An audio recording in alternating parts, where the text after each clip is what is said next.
What's going on, guys? Matt here from the Service Industry Podcast, and today is a special episode. You guys know I don't almost ever have anybody on the show with me. It's typically just myself, but today I have a good friend, Desi Mayner. He is actually from the same town I am, and a couple years older than me, but has a really, really interesting story, a successful business, crazy smart guy when it comes to leadership. And I thought it'd be super valuable to bring him on because he works with businesses all over the country, but especially in our area, helping build their leadership teams, drive more sales and that kind of stuff. And so, Desi, welcome to the show. It's good to have you. Hey, thanks for having me on, man. Super excited to see what we get into today and how we can add value to some of these leaders who are trying to grow a business. Yep. No, for sure. So these guys that listen to the show, they know that I'm very off the cuff. I'm not super formal on how I do these things. And so we're just going to have a real conversation and everyone gets to listen to it.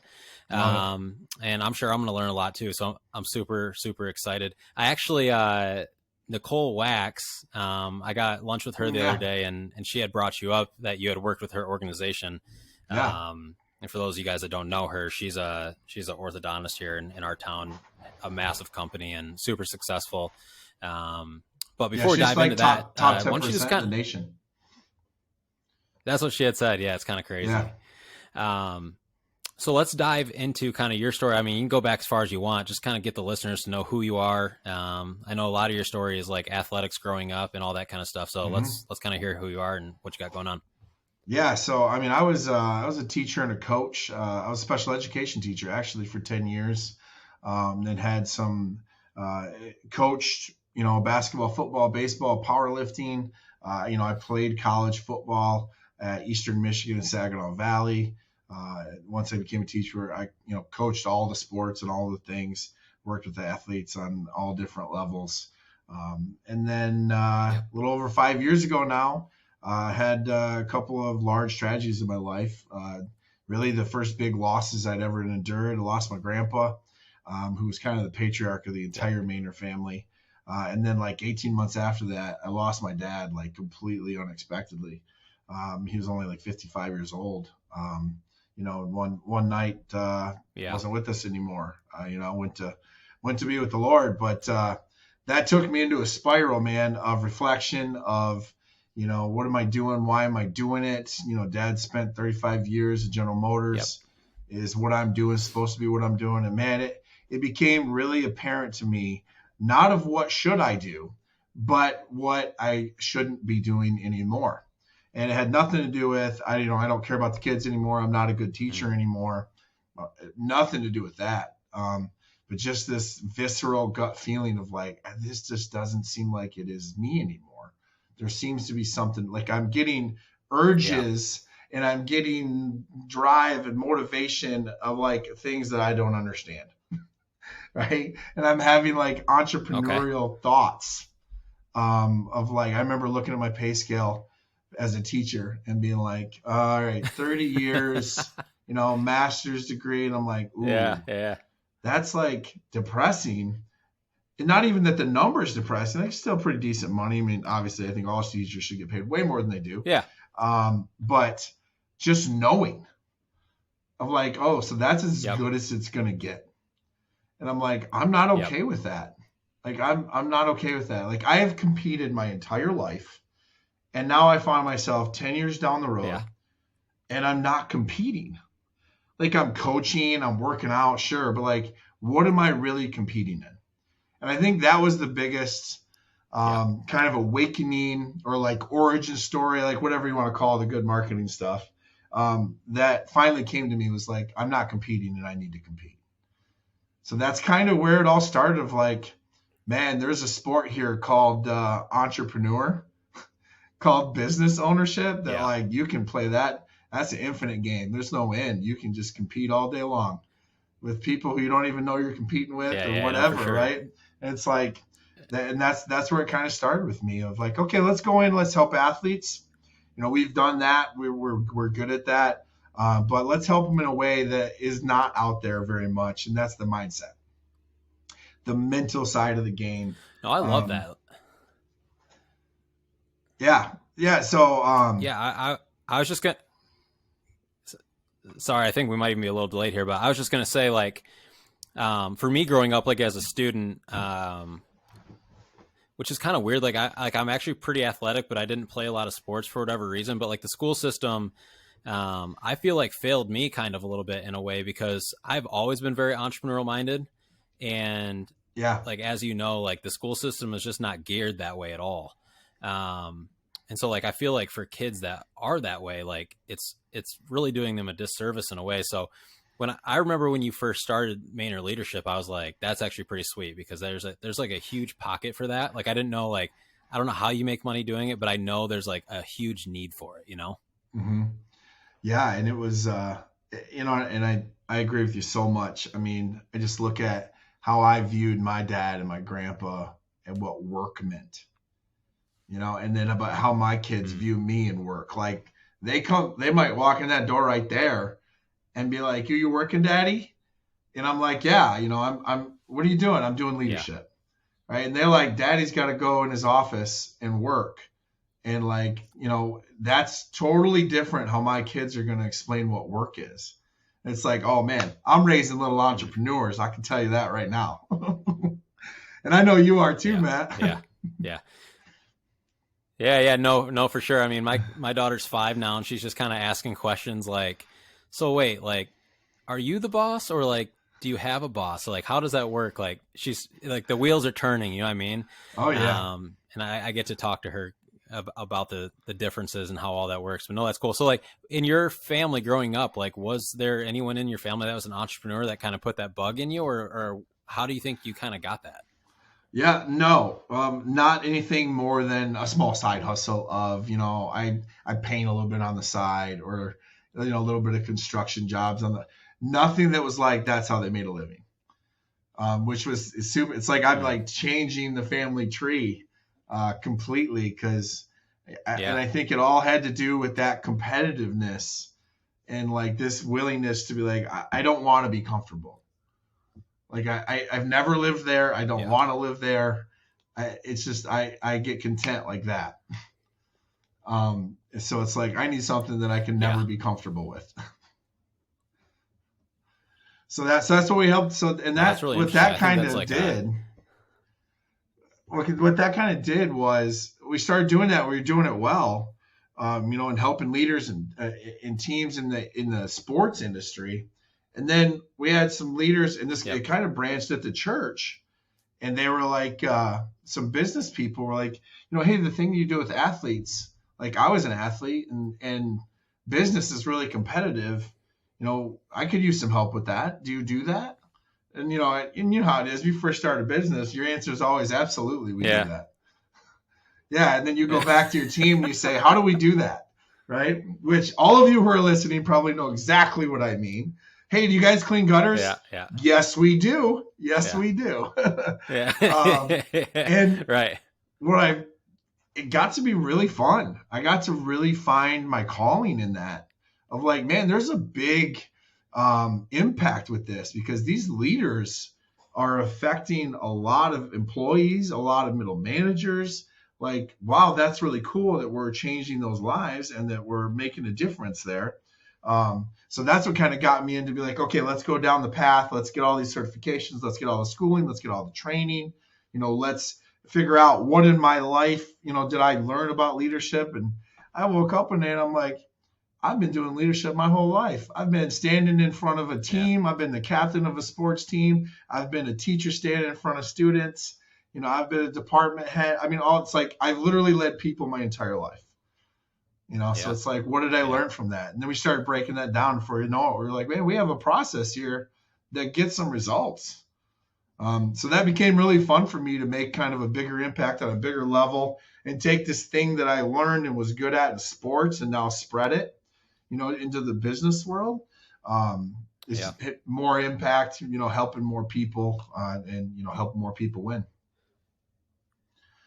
No, that's really cool. So let's dive in a little bit because like I'm a big believer. I don't know, like business is so hard. It's like it is so hard that if you're not if you're not bred for it, I don't think like you'll just never build a big business or B, you'll just quit.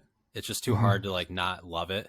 But like for sure, I think one of like best traits a business owner can have is just like mental toughness, like being able to weather the nastiest of storms and like still be motivated to keep pushing forward. I know for me, like in our e-commerce business, Brave American, like we've had huge success with it, but we've also like gone through some really, really hard things that like really tested me. Like I'm like from like a mental health standpoint, even of just like, gosh, like, is this worth it? Like I've never felt the way I'm feeling in this moment right now. Like what, like just crazy stuff. So, but being like, when you get to the other side of that storm, like it's just like the ability to, know like when the next thing comes, like when that next thing comes now, I'm always just like, all I know is that if I made it through that last thing, like I can make it through this thing. You know what I mean? So it's just like building blocks. But what is your opinion on like, I guess mental toughness when it comes to business, or the importance of it, or is that something you can teach, or is that something that people just have?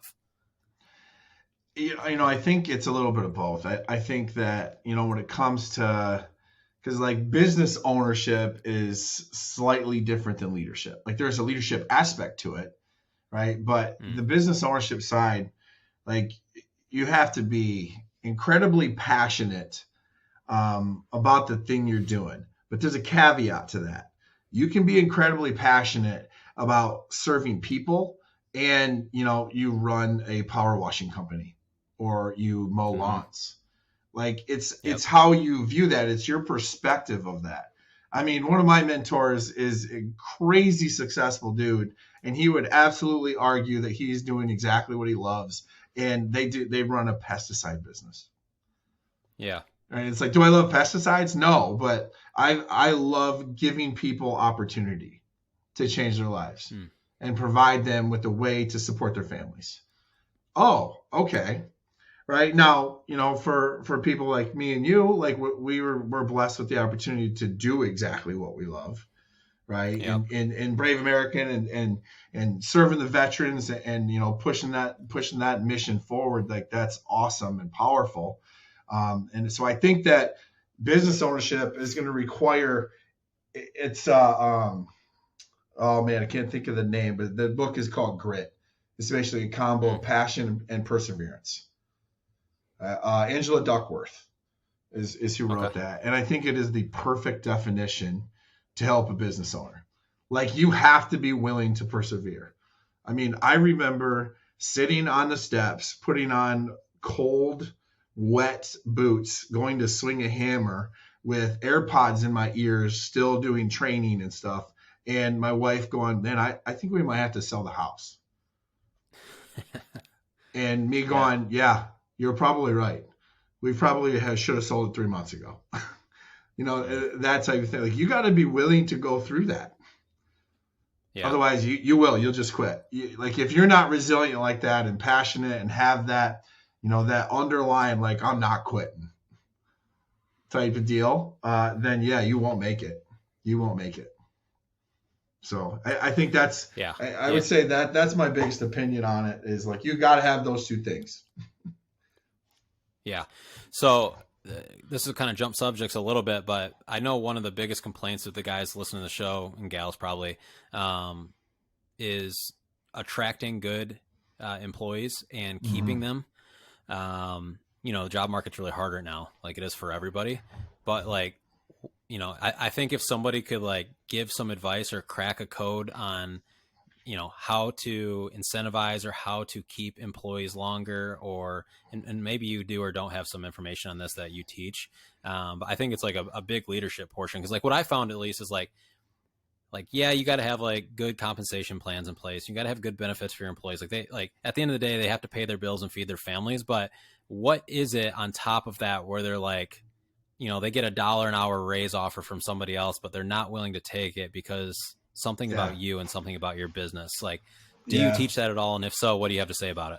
Oh yeah, absolutely. I think a lot of people talk about the word culture, and honestly, I kind of boycott the word because it's so big. Like people are like, we gotta improve our culture. Let's do a company picnic. And you're like, that's not gonna right. That's not gonna buy some hot dogs, but culture is so huge. It's like it's no one single thing. Like culture is the compensation plan.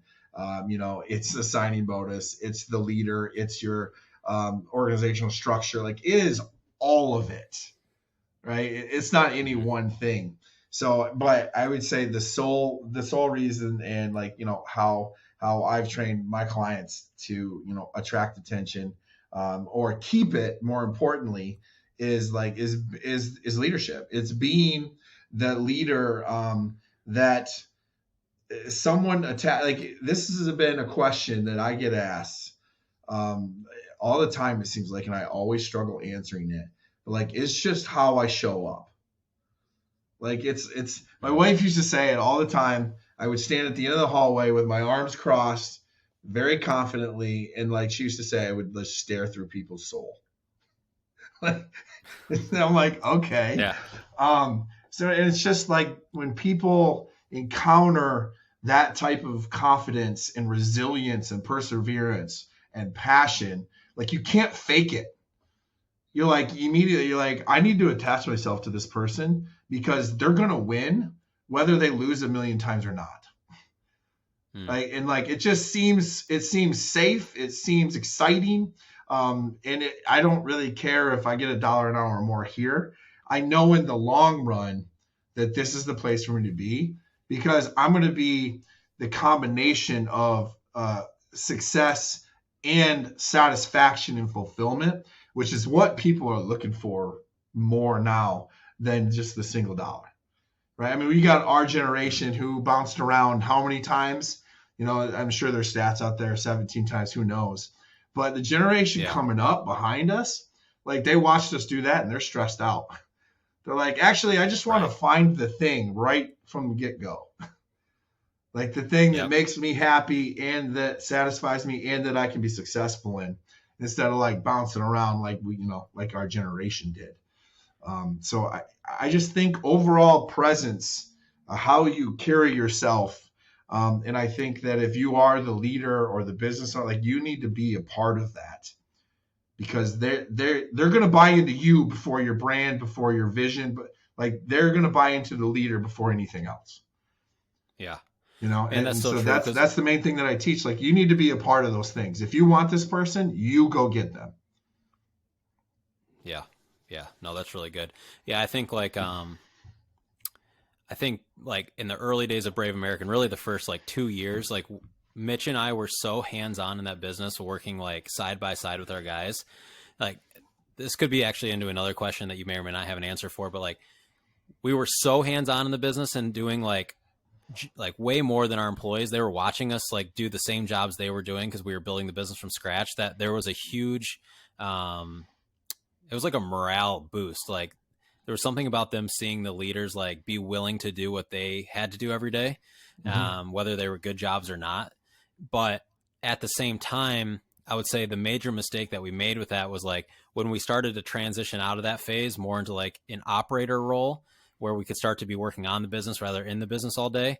It was kind of like a culture shock to the employees a little bit, because, oh no, now Matt and Mitch aren't here every day. Who do I go? Like, I know I have a manager now, but like, I'm so used to coming to them. And then like, oh, there's a little bit of resentment built because like, Matt worked from home today because all his stuff is marketing on the computer, and like, but what's, and so like all this stuff. So like, these were like little things that we've learned along the way. But, I will say, like, throughout all the businesses I've owned, the core reason people love working for us is because like we're just willing to do whatever it takes. And like the first one there, the last one to leave. And like they know that, like even on the hard days, like they know that, I would be right there next to them doing that. So at scale, how does that work? Like when you go from having, 1 or 2 employees and you're stuck on a truck mowing lawns every day to now you've got, 5 or 10 trucks on the road and you have all the employees doing the physical labor for you. What does that look like from a leadership standpoint that you think maybe employees still find important without building resentment to you, like working on the business rather in the business? Yeah. Excellent communication of that.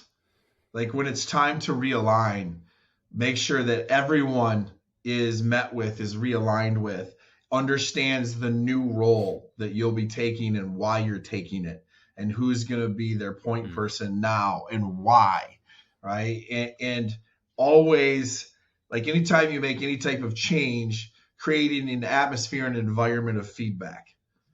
Asking them, have your leaders ask them, hey, how are we doing? How can we do better? Always. So you're constantly listening. Like, you're not saying just because I listen, I have to do everything they're saying. Right. Yeah. But you're going to always have that heartbeat, Yep. And I think there's still a certain level that of your own presence that, like, because I guarantee you still at times go in there and you're making a wooden sign or whatever every now and then, or you're helping load the boxes. So like, there's always a level of like, look, I'll never ask you to do anything that I haven't already done 100 times. Right. I used to tell my kids that. I used to tell my athletes that when I coached them, and then I would always follow that up with, but there's not much I haven't done. Right. Like, I might make you climb the stadium stairs backwards on your hands and knees. But guess what? That's because I've already done it 10 times. And it sucks. Yeah, right. You know what I mean? So that's the type of thing, like the courage to go first, and then they have to know that because, say, Matt, you bring people in now, like, they'll be like, hey, yeah, Matt's the boss.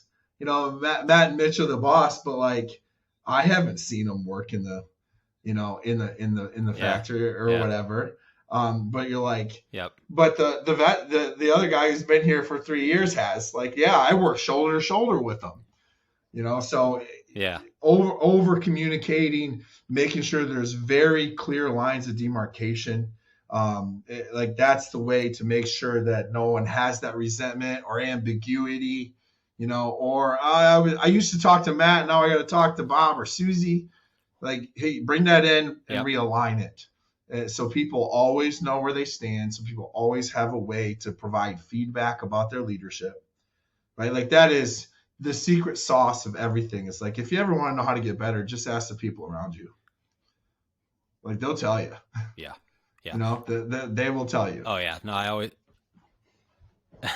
always say, like, if you want to, like, expedite your success in business, go find somebody who's done what you're trying to do and just mimic their process. Like, you can tweak things to, be your own thing, because you're your own individual and everyone's different. But like, if I'm trying to build a window cleaning business, it would be stupid for me not to try to find somebody who's done, who's already at $5 million in sales a year and learn as much as I can from them, implement their systems into my business. So, that's really good. So we'll go into one more topic here before we jump off, but I know you do sales training. Yep. And with sales training, the first thing that pops in my head is like goals. What's your theory or thoughts on like goal setting? Like, what do you teach about goal setting? I like you can wrap it around whatever, but like specifically in sales training, like, how do those two things relate, and how do you see like most organizations doing that? Are they setting these massive unobtainable goals because they want to shoot for the moon? Are they setting obtainable goals? And the reason I ask the question is this: like, let's say I set a goal for, I'm trying to do $1 million in sales. I have found that when I set my goals, like, I've almost come like within like $1,000 of my goals like every year. And it's just strange. Like, it's a strange thing of like, what if I were to, and you hear about like a Grant Cardone, it's like, oh no, you need to 10x your goals. Like, if you want to make 100,000, you need to shoot for $1 million. But it's like, well, that's not really obtainable because I'm in my first year of business. But like, what are your thoughts on goal setting and sales training and all that stuff? Yeah. The way that we do sales, we break it down into 4 kind of areas. And I brought on one of my business partners. His name is Jeremy Klein. He's grown, in online sales business from 10 million to 110 million, literally in like less than 10 years. So I brought him on, and honestly, this dude has taught me so much. And he is a wealth of knowledge. And honestly, if there's anything I've helped him with, it's how to take all of that and simplify it. So we break it down into four areas, really. The people, which is the leadership, like the sales manager, the sales director, and how they're doing things. And then the process, like, what's your overall process? And is it simple? Like, is it like 4 steps? Like, so that where did I screw up? Where did this go wrong? right? And then your methods, like how are you communicating, right? Like, is it, is it a very direct method where you're pitching, or is it a much more relational method, where you're question asking, right? So your Yep. methods, and then your metrics. What are the numbers? And that's kind of what you're hitting on here. So, I mean, I think a good way to put it is always to have some type of like two sets of numbers, basically. One is like, we have to hit this. Like, it's almost like, here's your minimum requirements. Yeah. Right. But here's your goal. Right. And the goal is usually just out of reach. Yep. You know what I mean? The goal is just out of reach. But one of the things that I like to do best with sales reps or sales organizations, things like that, is when we're talking to sales managers or sales directors, sales leaders, and how they deal with their TMs, you create a compensation plan, initiative, incentivization, whatever you want to call it, so that the more they win, the more you win, the more the customer wins. Win, win, win. Right? But what we like to do is say, okay, let's say, okay, Matt, the sales rep, the salesperson, the sales pro, how much do you want to make next year? I want to make $100,000. Okay, well, let's break that down backwards. Right? So if we're good with our numbers, I can say, well, your base is 50, right? And you get a 10% commission, right? Yep. And then if you grow 10% over last year, right, you get you get a year-over-year growth, profit share, whatever you want to call it. And you say, okay, the average product is going to be $100. And now we can break this down and be like, to sell a product, you need to make 10 calls. So now I can take you all the way backwards from, in order to make 100,000, you're going to need to make this many calls per day. So you go, oh, you just took this massive thing that I had and said, well, here's how you start accomplishing that tomorrow. And then you say, is that doable? I know you said you want to make 100,000. You're going to make 200 calls a day. How's that sound? Right. And then so you can start to break that down from 30,000 feet to 6 inches tomorrow. And man, sales reps really like that, because most of the time it's like, okay, I know exactly how much that I need to work. I know exactly the activity that I need to do. Right. Because my performance level is X. I have a 50% closing ratio or whatever. So based on my performance level, I need to have this much activity. Yep. Now, the better your performance level, the less activity you need to get the same result. So that's where you can start to play with both of those kind of arenas of performance and activity. So my business partner, Jeremy Klein, has taught me a lot. Yeah. No, that's really cool. It's the same thing. I mean, like guys, I'll talk to the owner pressure cleaning business, let's say, and they're like, well, my average jobs, let's just say $500.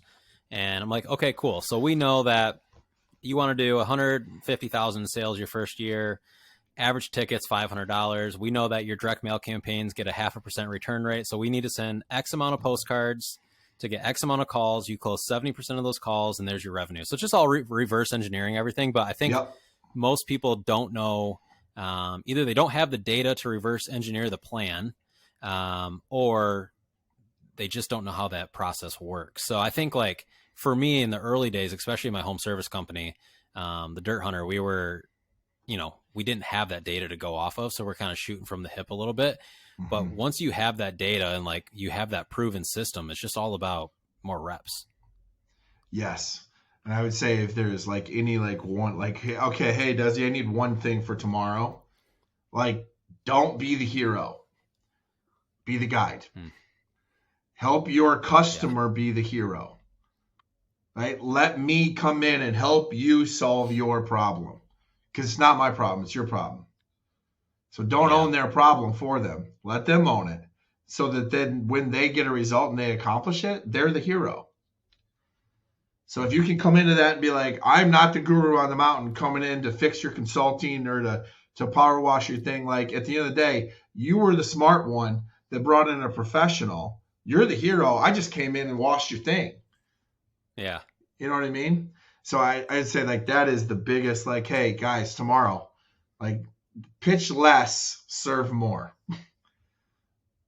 You know Like what I mean? that. I think that's like that's a quick like hitter for some people. Like, yeah, but I got to go sell 7 jobs tomorrow. Like, perfect. Here's just this tiny perspective tweak. Figure out ways to make your customer the hero, not you. No, that's really good because most people are really trying to sell themselves. Um, and I think there's an aspect to it that's important, but no, I really like that. I've never heard anyone say that before. Oh yeah, that it's so important because they're like, well, they called us, right? Yeah, Look, they called you because they have a problem. Help them solve it, and then say, hey, this was all you. You know, yeah, how can we help you figure this out? And it's a big difference. You're pitching less. It's less stressful on the salesperson, whoever's selling the thing. It's way less stressful because I don't have to be the and guru. I yeah, just have to be the guide, right? And yeah, that's that's really good. helped us, and it's a really quick way to just like because you'll tweak how you ask your questions, how you say your things, and it's a really quick change that you can make. I like that. I like that. Cool. Well, where can um where can these folks find you? Because I think you have a lot to offer them. I've done some business consulting and stuff for probably a lot of these guys that have listened, but uh, when it comes to leadership, like I wouldn't say it's my strong suit at all. Like I'm really good at marketing. I'm good at growing businesses, but when it comes to leading people, like I'd say I'm average. Yeah, I mean, so where can these people find you? Yeah, I mean, I would say the best place to find us is go straight to our website, www.mainerleadership.com.